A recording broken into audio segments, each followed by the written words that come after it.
Durante séculos, mapas foram tratados como simples ferramentas de navegação, linhas, cores, nomes e coordenadas que pareciam apenas representar o mundo como ele é. Mas e se alguns mapas não mostrassem o mundo inteiro? E se partes inteiras do planeta tivessem sido deliberadamente omitidas, escondidas ou apagadas da representação oficial da Terra? É disso que trata a chamada teoria do continente proibido, menos a ideia perturbadora de que existem massas de terra que nunca deveriam ser vistas, conhecidas ou sequer imaginadas pelo público. Essa teoria começa com um fato histórico real. Mapas sempre foram instrumentos de poder. Quem controla o mapa controla o território, as rotas, os recursos e, principalmente, a narrativa. Desde a antiguidade, cartógrafos trabalhavam diretamente para reis, impérios, igrejas e, mais tarde, governos. Um mapa não era um reflexo neutro da realidade, mas um documento político. Isso abre uma pergunta inquietante. Se mapas já foram manipulados por razões estratégicas no passado, por que não poderiam continuar sendo hoje? Defensores da teoria apontam para mapas antigos que apresentam elementos estranhos. Continentes gigantescos no hemisfério sul, terras sem nome, regiões apagadas ou cobertas por ilustrações de monstros, névoas ou símbolos religiosos. Durante muito tempo, esses detalhes foram explicados como erros, imaginação ou desconhecimento geográfico. Mas alguns pesquisadores alternativos afirmam que não se tratava de erro, e sim de censura reversa. Mapas antigos mostravam mais do que deveriam, e por isso precisaram ser corrigidos ao longo dos séculos. Um dos pontos mais citados é a chamada Terra Australis Incognita, um enorme continente que aparece em inúmeros mapas europeus entre os séculos XV e XVIII oficialmente. Ele era uma hipótese geográfica. Acreditava-se que deveria existir uma grande massa de terra no sul para equilibrar o planeta, mas a teoria do continente proibido sugere algo mais radical.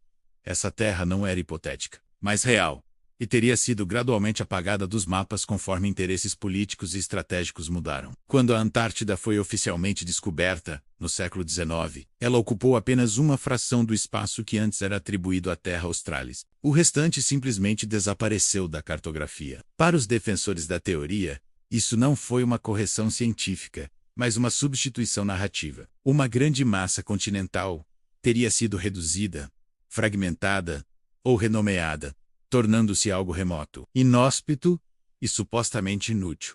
Um lugar que ninguém teria motivos para explorar profundamente. Outro ponto central da teoria envolve tratados internacionais. A Antártida, por exemplo, é regida por um acordo que proíbe exploração militar, mineração livre e ocupação permanente por países. Oficialmente, isso é feito para preservar o meio ambiente. Mas os teóricos perguntam: por que um continente inteiro é cercado por regras tão rígidas, monitoramento constante e acesso extremamente controlado? O que exatamente precisa ser protegido ou escondido? A teoria do continente proibido sugere que essa região, e possivelmente outras áreas do planeta, abrigariam algo que não pode entrar em contato com a população global. Alguns falam em recursos impossíveis de controlar economicamente. Outros sugerem ruínas de civilizações avançadas anteriores à nossa história conhecida. Há ainda hipóteses mais extremas que falam em estruturas não humanas, anomalias físicas ou até ambientes que desafiam as leis conhecidas da natureza.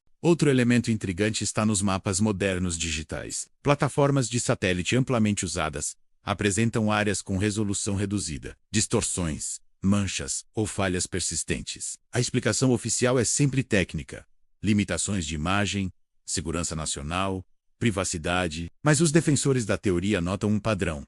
As áreas menos detalhadas coincidem com regiões de difícil acesso físico, bases militares, territórios remotos e zonas polares. Coincidência ou padrão deliberado? Além disso, há relatos de exploradores, militares e cientistas que teriam testemunhado coisas fora do comum nessas regiões, mas cujos depoimentos nunca chegaram ao público de forma clara. Histórias fragmentadas, entrevistas interrompidas, documentos que surgem e desaparecem. A teoria sustenta que existe um sistema global de filtragem de informações geográficas que define não apenas o que pode ser visitado, mas o que pode ser imaginado. Um aspecto psicológico importante da teoria é o conceito de limitação cognitiva geográfica. Desde a infância, aprendemos a visualizar o mundo de uma maneira específica.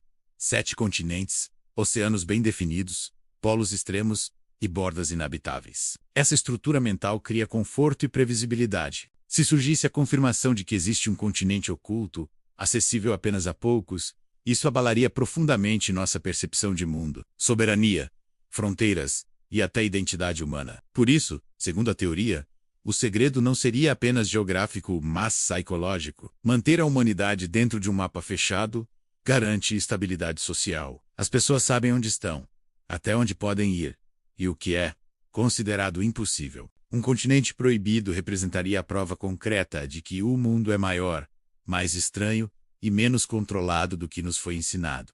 Há também conexões com mitologias antigas, lendas sobre terras além do horizonte, continentes afundados, ilhas que aparecem e desaparecem, reinos no extremo sul ou além dos mares gelados. Para a visão tradicional, são apenas mitos. Para a teoria do continente proibido, seriam ecos distorcidos de um conhecimento antigo, transmitido de forma simbólica quando o acesso físico foi negado. Outro ponto, frequentemente citado, é o silêncio quase absoluto da mídia sobre qualquer debate profundo a respeito da cartografia global. Discussões sobre mapas antigos, anomalias geográficas ou tratados internacionais raramente ganham espaço fora de círculos acadêmicos muito específicos. Quando aparecem, são rapidamente rotuladas como curiosidade histórica, erro antigo, ou teoria sem fundamento, sem uma análise mais profunda que permita questionamentos reais. Os críticos da teoria afirmam que ela se baseia em especulação e interpretação seletiva de dados.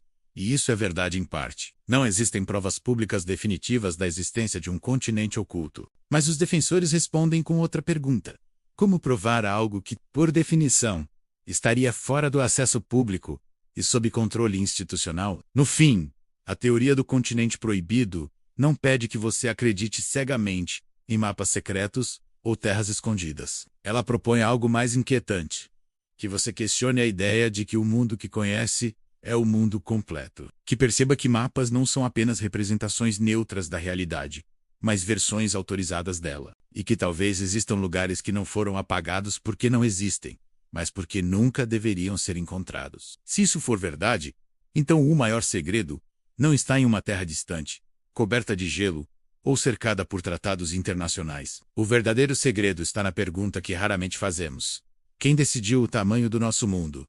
E por quê?